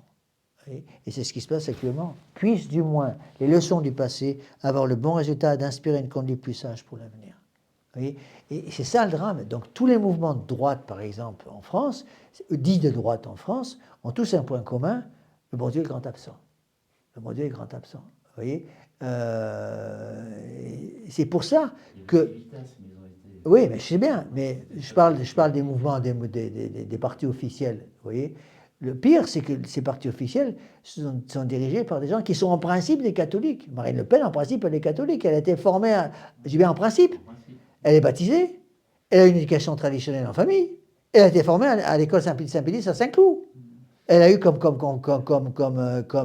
confesseur, elle a eu comme aumônier le père Arène que j'ai connu, qui était à Versailles, avec les sœurs dominicaines de Saint-Cloud. Elle a eu une formation catholique traditionnelle. L'autre exemple que je donne tout le temps, c'est comment elle s'appelle, Ségolène Royal. Ségolène Royal vient d'une famille traditionnelle, a eu la messe traditionnelle tous les dimanches avec sa famille. Elle a vite compris que c'était un peu embêtant pour la politique, et donc Marine Le Pen a envoyé bon Dieu dehors. Ségolène Royal aussi. Bon, mais ils ont encore une âme à sauver, ces gens-là. Ça, le drame, c'est que si vous allez voir ces gens-là, donc là, c'est quand on a des jeunes qui commencent à s'intéresser un peu à ces questions-là, vous savez quelle est la première étape? Je les regarde droit dans les yeux et je leur dis, c'était quand? De quand date votre dernière bonne confession? Oh, monsieur l'abbé, depuis ma première communion. On va commencer par travailler par ça. Première étape, retrouver l'état de grâce. Et dès qu'on arrive, avec la grâce du bon Dieu, à remettre l'état de grâce dans les âmes, à ce moment, on peut faire quelque chose. Et c'est drôle, mais si vous allez expliquer à Ségolène Royal ou à Marine Le Pen que le plus important pour ces deux-là, c'est de retrouver l'état de grâce, donc commencer par se confesser, elles vont nous éclater de rire à notre nez, parce qu'elles ne comprennent pas ces choses-là et elles sont incapables de comprendre ces choses-là. Et c'est la raison pour laquelle, évidemment, la politique française essayant de vivre sans le bon Dieu, ben, tout s'écroule. Donc je continue. L'arc républicain est intégralement au démon, il faudra aller sur le demi-cercle d'en face. Ben oui, c'est sûr, mais encore une fois, tout est possible avec la grâce du bon Dieu. Il peut y avoir des conversions. Hein, d'accord? Donc, ensuite, le pape va, c'est la dernière partie de l'encyclique, le pape va expliquer justement où sont les dangers. Quant à ceux qui prendront part aux affaires publiques, ils devront éviter avec le plus grand soin deux écueils, la fausse prudence et la témérité. Fausse prudence, on ne fait rien, témérité, on va trop vite. Bon. Pour ça que il faut que, là, c'est là où deux dons du Saint-Esprit vont opérer ensemble. Pour éviter la fausse prudence et la témérité, qu'est-ce qu'il faut? Il faut la force et le conseil. Les deux doivent être ensemble. Malheur à celui qui a la force sans le conseil, parce que là, c'est le bulldozer qui fonce. D'accord? Malheur à celui qui a le conseil sans la force, parce qu'il hésite, il ne fait jamais rien. Il faut les deux. Donc il faut la force avec le conseil. C'est pour ça que les dons du Saint-Esprit travaillent en binôme. Donc on a la sagesse et l'intelligence, vous avez la force et le conseil, et vous avez piété et la science. Piété et la science, c'est pareil. Oui, il y a un équilibre qui doit s'effectuer. Si vous avez la science, vous connaissez toute la foi catholique par cœur, mais vous n'avez pas la piété. Vous allez tomber dans l'orgueil intellectuel, l'orgueil spirituel. Il n'y a pas la piété, il manque la charité. Si vous avez la piété et que vous n'avez pas la science, on va être dégoulinant de piété. Il y a des gens qui sont comme ça, qui dégoulinent de piété, mais ils n'ont pas la science. Donc il faut le catéchisme et la piété. Catéchisme, c'est la science. Piété, c'est l'amour du bon Dieu. Donc il faut les deux choses à la fois. D'accord? Donc, c'est pour ça qu'il faut... N'oubliez pas qu'on ne peut pas on ne peut pas sauver la France sans un retour au règne social de notre Seigneur Jésus-Christ. Et la première étape d'un retour au règne social de notre Seigneur Jésus-Christ, c'est l'état de grâce. C'est l'état de grâce. Et on a très souvent des gens comme ça, heureusement, qui viennent en retraite, de plus en plus, des hauts gracias, et qui ont compris ces choses-là. Donc, ils commencent à vouloir tout de suite vouloir faire des tas de choses sur le plan politique ou sur le plan de l'action pratique. Et on va commencer par le principal. C'est pour ça qu'aux exercices Saint-Ignace, au début, qu'est-ce qu'on fait? Pendant 2 jours et demi, on prépare à la confession générale. Parce que ça ne sert absolument à rien de parler du Christ roi, du règne social du Christ roi, si les gens ne vivent pas en état de grâce. Donc le père Rivière, le père Barriel, les vieux prêtres qui m'ont appris à prêcher les exercices, insistaient beaucoup là-dessus. Ne parlez pas au début du règne social de notre Seigneur Jésus-Christ, les gens sont capables de comprendre. Commencez par vous focaliser sur l'importance de l'état de grâce. D'abord, faire une bonne confession générale. Il faut 2 jours et demi de préparation. On commence le lundi, on commence la retraite à 2 heures, et on a les confessions le mercredi après-midi, un peu plus de 2 jours. On commence les confessions à 3h30. Première étape, faire une bonne confession générale. Et une fois qu'ils ont fait une bonne confession générale, à ce moment-là, ils peuvent retrouver l'état de grâce, évidemment, la charité avec la communion qui va suivre, et à ce moment-là, on peut commencer à parler du règne social de notre Seigneur Jésus-Christ. Mais si les gens en face de nous refusent de passer par la case confessionnelle, on perd son temps. On perd son temps, et c'est pour ça que malheureusement, la plupart de ces politiciens dits catholiques, au moins par le baptême, comprennent rien du tout à tout ça, parce qu'ils ne veulent pas passer par la case confession. Et ce qu'il faut aussi comprendre, ça c'est fondamental aussi, c'est que la plupart du temps, ce qui les bloque le plus, c'est non, c'est le fait qu'ils vivent maritalement sans mariage. Il y a une histoire invraisemblable avec Saint François de Sales. Saint François de Sales parlait beaucoup de Théodore de Bèze. Théodore de Bèze, c'est un chef politique protestant qui aimait beaucoup Saint François de Sales. Et Théodore de Bèze venait souvent parler dans le bureau de Saint François de Sales, qui était évêque de Genève. Et donc, Saint François de Sales a essayé d'amener à la foi catholique Théodore de Bèze. Et il allait souvent où Théodore de Bèze venait dans le bureau de Saint François de Sales, ou Saint François de Sales allait dans le bureau de Théodore de Bèze, qui était en plus un politicien, un homme de loi. Bon. Et Saint François de Sales, qui était pourtant, on l'appelle l'ange de la douceur, un homme d'une extraordinaire patience, expliquait. Et une fois, il était dans le bureau de Théodore de Bèze et il lui dit, mais qu'est-ce qui vous bloque? Pourquoi est-ce que vous n'arrivez pas à demander le baptême? Et Théodore de Bèze n'a pas dit un mot, il s'est levé, il a ouvert une porte dérobée, et derrière la porte, il y avait une pièce dans laquelle une femme attendait. Il a fermé la porte. À l'époque, les gens attendaient de se baptiser au plus près de leur mort, en fait, pour être sûr, parce que ça effaçait tous les péchés. Non, ça, c'était tout à fait au début de l'histoire de l'Église. Avec l'empereur Constantin, c'était un peu ça.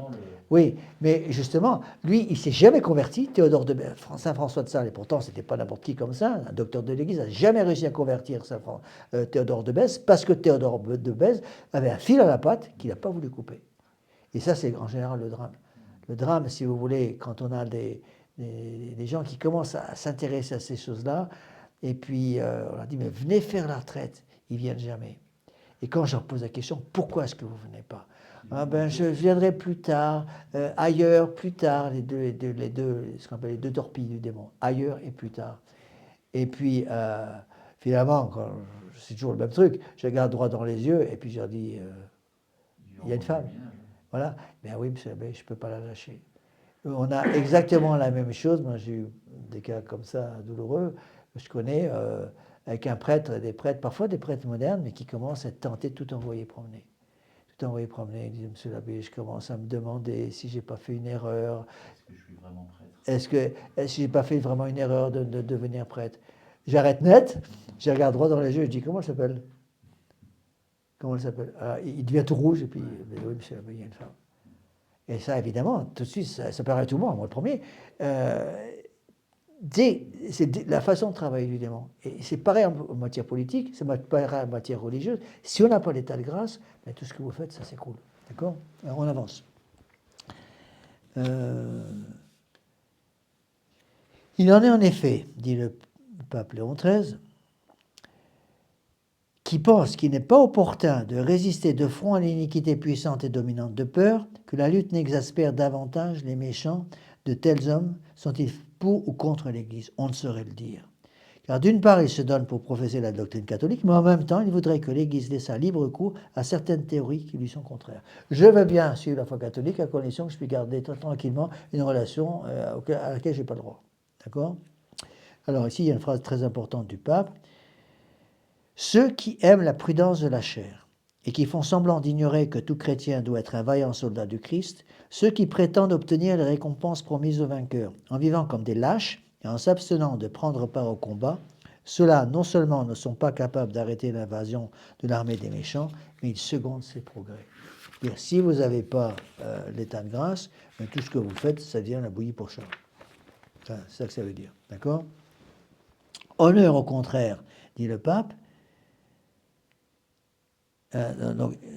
J'ai oublié une phrase. Ils prétendent, donc ces gens qui veulent le beurre et l'argent du beurre, en quelque sorte, comme disent les modernes, c'est-à-dire ils veulent bien aller au ciel, mais à condition de pouvoir garder leur vie de péché. Ils prétendent subordonner la conduite de l'Église à leurs idées, à leur volonté, au lieu de se subordonner à ce que l'Église demande. Honneur au contraire, dit le pape, à ceux qui, provoqués au combat, descendent dans l'arène avec la ferme persuasion que la force de l'injustice aura un terme et qu'elle qu'elle sera un jour vaincue par la sainteté de droit et de la religion.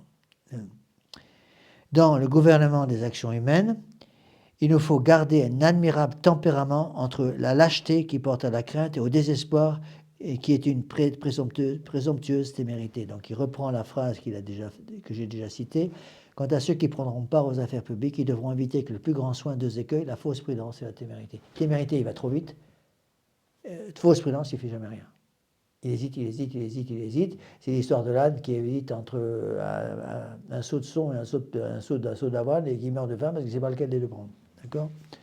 Alors, on continue, on a presque au bout de cette encyclique, je pourrai arriver à la terminer, j'espère, aujourd'hui. D'accord?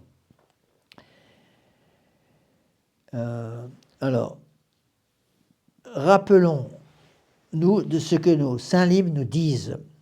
Tant qu'ils n'ont pas péché contre leur Dieu, leur sort, à propos des Juifs, tant qu'ils n'ont pas péché contre leur Dieu, leur sort a été prospère, car Dieu est haï la haine contre l'iniquité. Mais quand ils se sont écartés de la voie que Dieu leur avait tracée, ils ont été vaincus dans les combats par un grand nombre de peuples. Ça, c'est le cas de...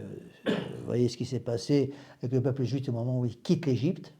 Bon, ils vont se balader pendant 40 ans dans le désert. Pourquoi? Parce qu'ils tombaient dans l'idolâtrie tout le temps. D'accord? Et là, il y a une phrase que j'aime bien du pape qui explique « Le péché rend les peuples misérables ». Le péché rend les peuples misérables parce que les péchés empêchent les hommes de pouvoir se mouvoir dans le bien. C'est-à-dire, le péché empêche l'utilisation normale de ma liberté. D'accord? Donc, on peut reconnaître à bien des signes que nous commençons à subir les châtiments mérités par nos fautes, que l'on examine donc l'état des sociétés modernes. Un mal domestique en consomme plusieurs. Nous n'en voyons aucune qui soit parfaitement en sûreté. Si la faction des méchants devait poursuivre leur marche audacieuse, s'il leur réussissait de grandir en influence et en puissance comme ils progressent en méchanceté et en invention artificieuse, il serait à craindre qu'ils ne vinssent à démolir les fondements mêmes que la nature a donnés à tout l'édifice social. C'est exactement ce qui se passe. Aveuglés par leur passion, ils cherchent vainement la vérité, elle les suit, ne leur laisse embrasser que l'erreur. Voyez? Donc, encore une fois, s'il manque l'état de grâce, il manque tout. Donc, encore une fois, le premier combat, il est là. Le premier combat pour pouvoir remplir ses principaux devoirs de chrétien, le premier combat, c'est le combat spirituel. Ce qu'on appelle le combat catholique. Le combat spirituel, c'est le livre de Père Scupoli, appelé le combat spirituel, qui explique très bien ça. Dire, si je n'ai pas la charité, ben, je ne suis rien. D'accord? Alors, on continue avec les dernières parties de l'encyclique, là. Donc là, il y a une exhortation qui est très belle, c'est la conclusion de l'encyclique du pape Léon XIII. Nous ne voulons pas manquer ici d'exhorter spécialement les pères de famille à régler, d'après ces préceptes, le gouvernement de leur maison et la première éducation de leurs enfants. Parce que la famille est le berceau de la société civile. Et c'est en grande partie dans l'enceinte du foyer domestique que se prépare la destinée des États. Rappelez-vous que la famille, l'édifice de base de la société, ce n'est pas une société parfaite, attention. La société parfaite, c'est l'Église et l'État. La famille n'est pas une société parfaite parce que la société parfaite est une société qui est capable d'atteindre sa fin par elle-même toute seule, ce qui n'est pas le cas de la famille. La famille a besoin de l'État, la famille a besoin de l'Église. Mais la famille, si vous voulez, est la cellule de base de la société. Ça, le démon l'a parfaitement compris. Donc, si on supprime la cellule de base de la société, eh bien, ça va supprimer la possibilité de vocation. C'est l'Église qui va mourir. Rappelez-vous la grande phrase des francs-maçons citée avec les documents publiés par le pape Pie IX, pour détruire l'Église, il faut détruire la femme. Puisqu'on ne peut pas la détruire, on va la corrompre. Pourquoi? Parce que la femme est mère de famille. La mère de famille, c'est le cœur, et c'est sur les genoux des mères de famille chrétiennes que naissent toutes les vocations. Donc le démon n'a de cesse d'empêcher la femme de devenir mère de famille catholique pour empêcher les vocations. Plus de vocations, plus l'Église. L'Église se stérilise parce qu'il n'y a plus de futur pour l'Église. D'accord? Alors, je vais reprendre ça. Ceux qui veulent en finir avec les institutions chrétiennes, surtout la franc-maçonnerie, ceux qui veulent en finir avec les institutions chrétiennes s'efforcent de s'attaquer aux racines mêmes de la famille et de la corrompre prématurément dans ses plus tendres rejetons. Ils ne se laissent pas détourner de cet attentat par la pensée qu'une telle entreprise ne saurait s'accomplir sans infliger aux parents le plus cruel outrage. car c'est à eux qu'il appartient, en vertu du droit naturel, d'élever ceux auxquels ils ont donné le jour, avec l'obligation d'adapter l'éducation et la formation de leurs enfants à la fin pour laquelle Dieu leur a donné de leur transmettre le don de la vie. Le but du mariage, c'est quoi? La procréation et l'éducation. Donc, vous êtes mariés, le bon Dieu a institué le mariage, le bon Dieu a institué l'ordre, le sacrement de l'ordre, de société, les sacrements qui sont faits pour la société. Il y a 7 sacrements, 5 pour la personne en privé et 2 pour la société, l'ordre et le mariage. Dans les deux cas, le but du sacrement de l'ordre pour l'Église, le but du mariage pour la société dans le monde, c'est d'amener, de permettre aux fruits de cette union, c'est-à-dire aux enfants, de vivre en état de grâce et donc d'aller au ciel. D'accord ? C'est donc une étroite obligation pour les parents d'employer leurs soins et de négliger aucun effort pour repousser énergiquement toutes les injustes violences qu'on leur veut faire en cette manière et pour réussir à garder exclusivement l'autorité sur l'éducation de leurs enfants. Ils doivent d'ailleurs pénétrer celle-ci des principes de la morale chrétienne et s'opposer absolument à ce que leurs enfants fréquentent les écoles où ils sont exposés à boire le funeste poison de l'impiété, pour l'importance des écoles.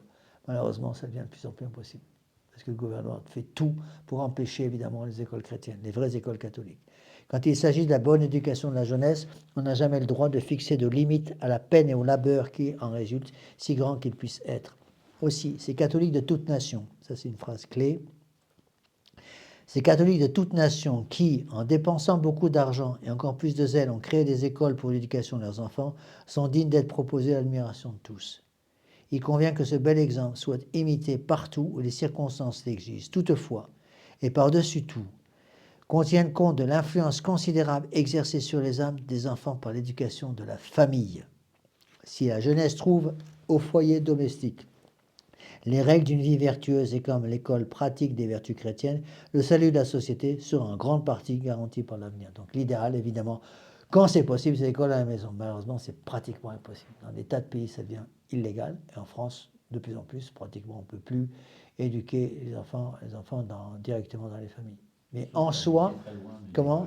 Sauf les gens, voilà, les gens, il y a certaines personnes qui font ça maintenant, qui habitent très très loin des écoles pour pouvoir éduquer les enfants à la maison.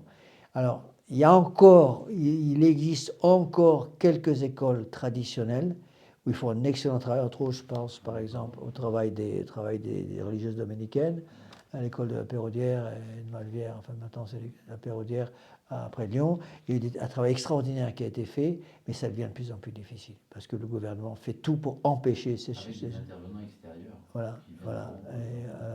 Et moi j'ai eu un cas, donc c'est une école dominicaine où l'État a envoyé des visiteurs apostoliques en quelque sorte, envoyés par l'État pour vérifier le niveau de l'école. Ils ont reconnu que le niveau de l'école était 3 à 4 ans au-dessus du niveau de l'école publique. Très bien, ils n'ont rien à dire. Mais ils ont dit il manque deux choses. Il manque l'éducation des principes républicains, ça vous ne faites pas, éducation sexuelle. Alors, on pourrait vous demander de le faire, mais on sait que vous ne le ferez pas.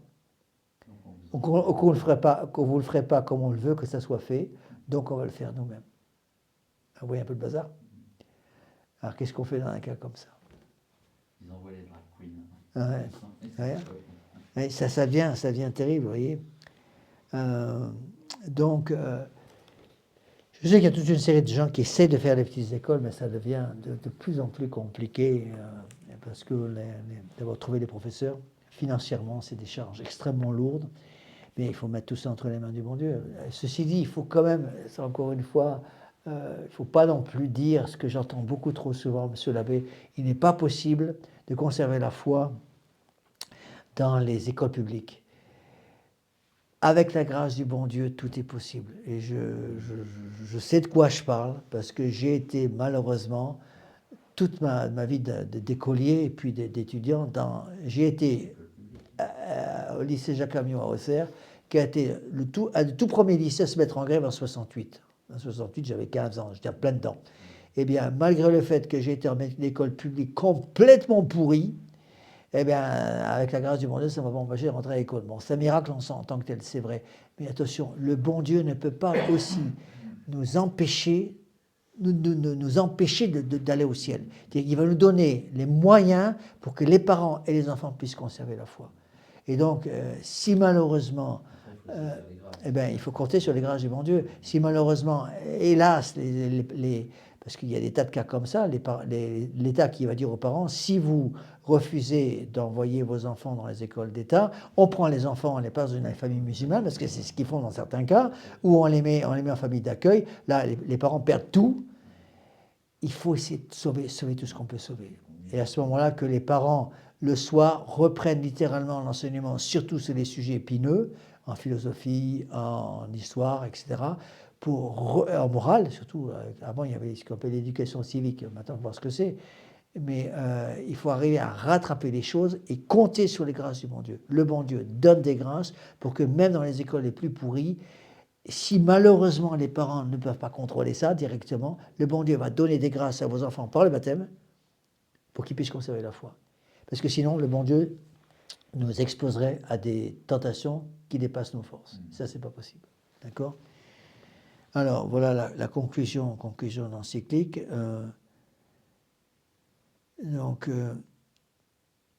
Si toutefois, la conclusion de l'encyclique par le pape Léon XIII, si toutefois, quelques-uns de nos conseils paraissaient une pratique difficile, c'est à vous d'user de votre autorité, il parle aux évêques, c'est à vous d'user de votre autorité, d'agir par votre exemple afin de décider les fidèles à faire de plus énergiques efforts, à ne pas se laisser vaincre par les difficultés.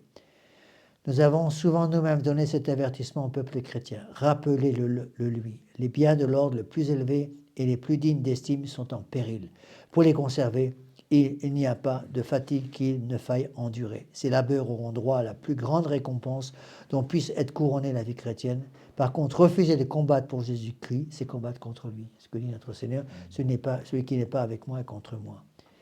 Il a nettement proclamé, il reniera aux cieux devant son Père ceux qui auront refusé de le confesser sur la terre. Quant à nous et à vous tous, jamais assurément, tant que la vie nous sera conservée, nous nous exposerons à ce que dans ce combat, notre autorité, nos conseils, nos soins puissent en quoi que ce soit faire défaut au peuple chrétien. Et il n'est pas douteux que pendant toute la durée de cette lutte, Dieu n'assiste d'un secours particulier aux troupeaux, les pasteurs. Voilà. Il disait ça en 1890, malheureusement. Les choses ont un peu changé. Voilà, donc on a terminé cette petite encyclique donc, sur les Sapientiae Christianae, les principaux devoirs du chrétien. Alors, encore une fois, il y a des tas d'autres choses qu'on pourrait faire. Les gens qui m'ont dit, qui pourraient me dire, mais monsieur l'abbé, le pape Léon XIII a publié 10 encycliques sur le rosaire. C'est vrai. Il y a 10 encycliques qu'il a publiées sur le rosaire. Bon, je ne dis pas qu'on ne peut pas les étudier, mais elles sont toutes, j'avoue que je ne les ai pas toutes lues, elles sont très belles, certainement, mais on ne peut pas tout faire, c'est impossible. Donc, avec les actes du magistère, je ne peux pas tout étudier, c'est impossible. À ce moment, il faudrait des années, une vie entière ne suffirait pas. Rien que si vous étudiez, par exemple, tous les textes publiés par Pie IX, il y a ce qu'on appelle les actes des papes, qui sont des énormes bouquins dans lesquels il y a tous les textes publiés par non seulement les encycliques, mais aussi les bulles et tous les textes publiés par ces papes. C'est un travail énorme. On ne peut pas tout faire. Donc, c'est pour ça que j'étais bien obligé de faire un choix. Donc, j'ai fait un choix à partir des textes que j'avais. Et donc, la prochaine chose que nous ferons... Oui, mais j'ai bien intention de ça. Tout ça, ça va être étudié, mais avec la grâce du bon Dieu. Encore une fois, je ne peux pas tout faire. Et ce que je voudrais faire, c'est étudier la dernière grande encyclique de Léon XIII que je voudrais faire, c'est celle Satis Cognitum du 29 juin 1896 sur l'unité de l'Église. En fait, sur la visibilité de l'Église. C'est un point extrêmement important de doctrine parce qu'on nous sort ça tout le temps. Vous êtes des vacantistes, donc vous êtes contre la visibilité de l'Église, et donc vous êtes contre l'unité de l'Église. Bon, et justement, le pape va expliquer un petit peu tout ça. Bon, je vais arrêter là parce que je ne veux pas commencer maintenant l'autre encyclique. Donc je vous rappelle que mercredi prochain, il n'y a pas de cours. Juste préciser quelque chose par rapport à ce que j'ai dit tout à l'heure sur les migrants. Attention à ce que vous dites, parce que n'oubliez pas que ça passe en public. Bien sûr. Faites attention. C'est un péché de les aider, c'est pas un péché de les aider, c'est un péché en l'espèce. Si jamais c'est le cas d'une invasion, si jamais le nom ça c'est autre chose. Devient un péché, entre guillemets, si jamais c'est un péché contre le devoir d'État de défendre notre nation. Il y a devoir, c'est l'obligation de se protéger. Voilà, c'est ça. Bon, c'est pour ça que quand Léon XIV dit que la guerre est toujours mauvaise en tant que telle, attention, il y a des guerres justes. Bien sûr. C'est ce qu'on appelle la légitime défense. Bien sûr. On n'a pas le droit d'attaquer le voisin, mais quand vous êtes attaqué, je sais pas, un mari qui se promène avec sa femme et la femme se fait attaquer par une bande de malfrats, il a le devoir d'État de défendre son épouse. C'est du bon sens. Bien sûr. D'accord? Bon, allez, on termine par une prière.